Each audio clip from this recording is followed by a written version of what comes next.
The math of Russia's war against Ukraine was supposed to be simple. Brutal, but simple. Russia has nearly 4 times Ukraine's population. Putin believed that if he threw enough men into the fight, Ukraine's defenses would eventually collapse under sheer weight. It's an equation Russia has relied on before. Attrition, numbers, endurance. But something has gone terribly wrong. Ukraine didn't just resist that math, it shattered it. And now, the Russian military is bleeding itself into irrelevance. Before we go any further, ask yourself this. What happens when a country starts losing soldiers faster than it can replace them? Not just wounded, but dead? Drop your thoughts in the comments as we go. Because by the end of this video, that question won't feel theoretical anymore. And if this is the kind of deep, no-nonsense breakdown you want more of, make sure you're subscribed. Because this war is rewriting military history in real time. The first numbers alone are enough to make the Kremlin panic. Russia is now losing roughly twice as many soldiers per month in Ukraine as it lost during its entire decade-long war in Afghanistan. Back then, Afghanistan cost the Soviet Union around 15,000 dead over 10 years. Today, Ukraine is inflicting that scale of loss on Russia every few weeks. According to Ukrainian President Volodymyr Zelensky, Russia is losing around 35,000 soldiers per month killed alone. Not wounded, killed. And that figure has been climbing steadily throughout 2025. Zelensky revealed this during a visit with Ukrainian troops while announcing a new drone unit initiative. And the timing wasn't accidental. Because drones are at the heart of why Russia's manpower equation has collapsed.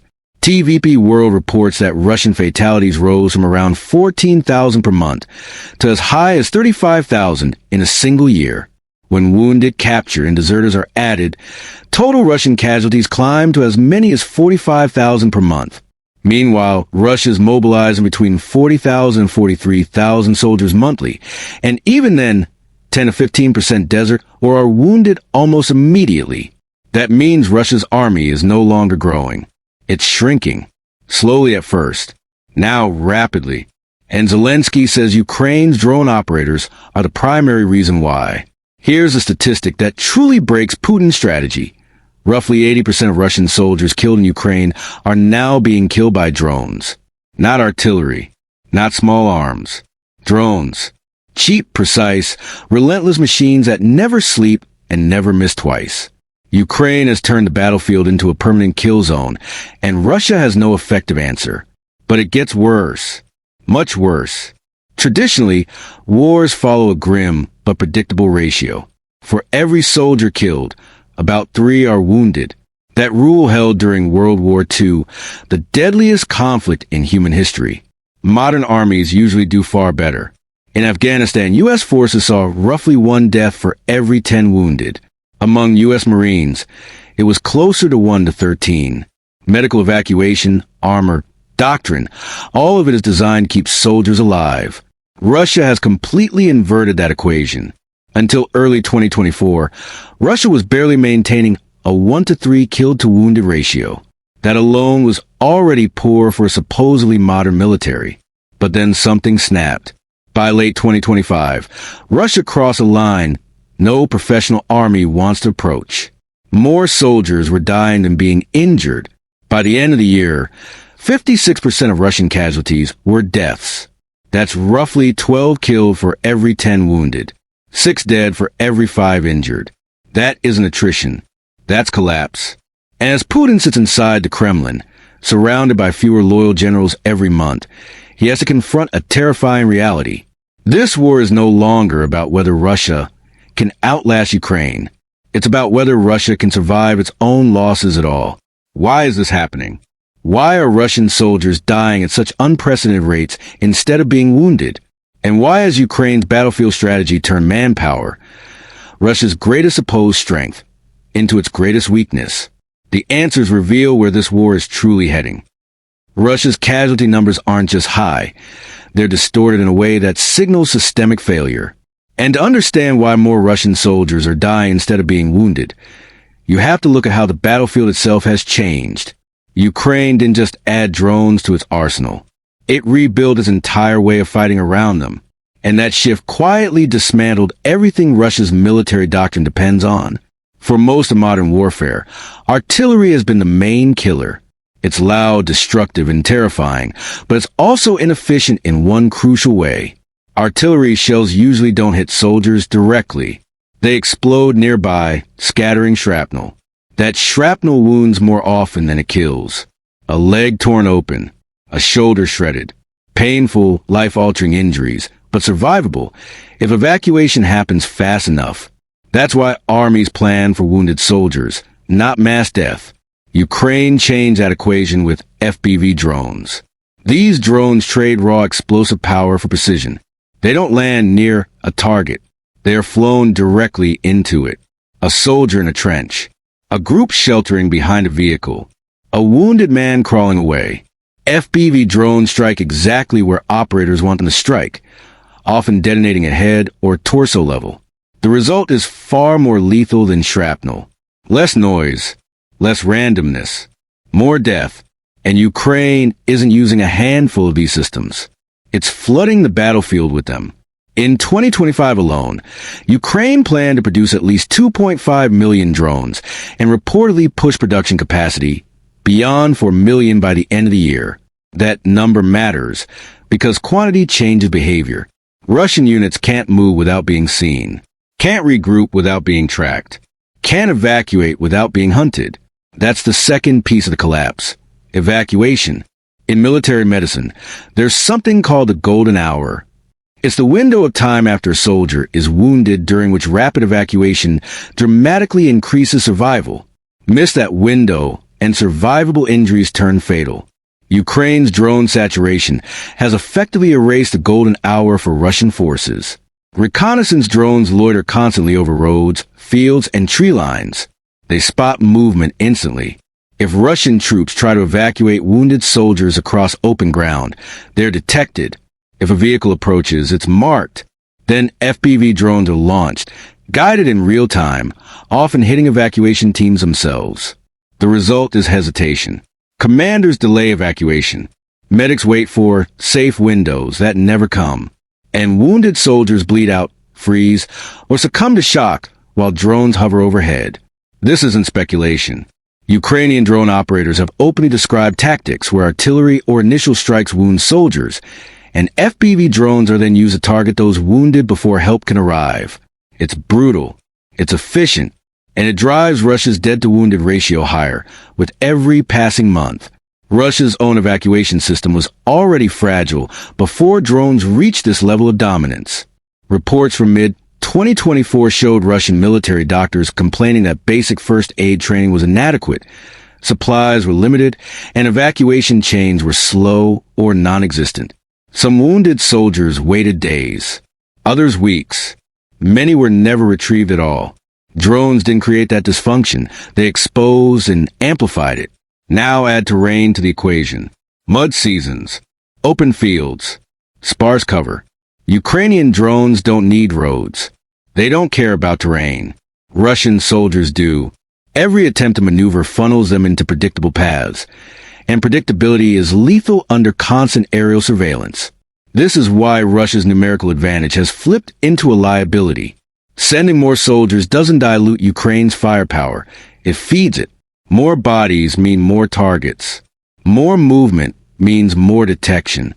And because drones are cheap compared to artillery shells or missiles, Ukraine can sustain this tempo far longer than Russia can sustain losses. Putin's strategy assumed wounded soldiers would return to the fight. That reserve would accumulate. Pressure would build. Ukraine would crack. Instead, Russia is losing men permanently. Dead soldiers don't rotate back. They don't retrain. They don't reinforce future offensives. They simply vanish from a manpower pool, leaving gaps that no mobilization decree can quickly fill. And that's the quiet truth behind Russia's collapsing front lines. It's not just that soldiers are dying. It's that the system designed to absorb losses no longer works. Every attack costs more than it gains. Every push forward bleeds units dry. And every month, the math gets worse. Because once deaths outpace mobilization, the war stops being about territory and starts being about time. And that's where Russia is now. At this point in the war, the most dangerous thing for Russia isn't Ukraine's firepower. It's the clock. Because time is no longer neutral. Time is now working against Moscow in a way it never has before. For decades, Russian military thinking assumed that losses could always be absorbed. Population size would compensate for inefficiency. Manpower would compensate for poor leadership. Attrition would compensate for bad tactics. That logic shaped everything from training standards to equipment design. It's why Russia tolerated corruption, why it accepted outdated vehicles, why it treated soldiers as expendable. The assumption was simple. There would always be more men. Ukraine has shattered that assumption. Russia isn't just losing soldiers. It's losing them faster than it can replace functional ones. Mobilization numbers look impressive on paper, but raw recruits don't equal combat power. Many arrive with minimal training, outdated gear, and little cohesion. They're thrown into units already weakened by casualties, poor morale, and exhausted leadership. Instead of reinforcing strength, they dilute it. And morale matters more than any spreadsheet. Russian soldiers know the math now. They know drones are everywhere. They know evacuation is uncertain. They know being wounded doesn't mean being saved. It often means being marked, tracked, and finished. This knowledge changes behavior. Units move slower. Assaults lose momentum. Soldiers hesitate. Some desert. Others surrender at the first opportunity. The psychological toll compounds the physical losses, accelerating collapse in ways that numbers alone can't explain. Commanders feel this pressure too. Orders still come down to advance, to hold, to attack, but the ability to execute those orders is evaporating. A unit that exists on paper may no longer exist in reality. A battalion may be down to a handful of effective squads. Vehicles sit unused because crews are gone. Positions are held only until the next drone strike exposes them. This is how frontlines don't just break. They thin, hollow out, and quietly fail. Russia's leadership response has been predictable and dangerous. Instead of adapting doctrine, improving evacuation, or restructuring forces around drone warfare, the Kremlin has leaned harder into coercion, blocking units, punitive orders, command purges, pressure instead of reform. The belief seems to be that fear can substitute for competence. But fear doesn't stop drones. Every month this continues. Russia burns through another generation of trained soldiers without building a replacement force capable of changing the outcome. Equipment losses stack up. Experienced NCOs disappear. Junior officers die faster than they can be replaced. And without that middle layer of leadership, armies don't function. They merely exist. This is why Ukraine's strategy works, even when it doesn't advance dramatically. It doesn't need to collapse Russian lines tomorrow. It only needs to keep the pressure constant. Every failed assault, every exposed evacuation, every drone strike chips away at Russia's ability to fight tomorrow. And the scariest part for Moscow is that this model scales. Drones get cheaper. Operators get better. AI-assisted targeting improves. The battlefield becomes more transparent, not less. The very conditions Russia once relied on, mass movement, persistence, become liabilities. The war isn't ending because Russia runs out of soldiers overnight. It's ending because Russia runs out of effective soldiers, functional units, and usable time. That's what a military deathbed really looks like. Not a dramatic collapse. Not a single decisive defeat.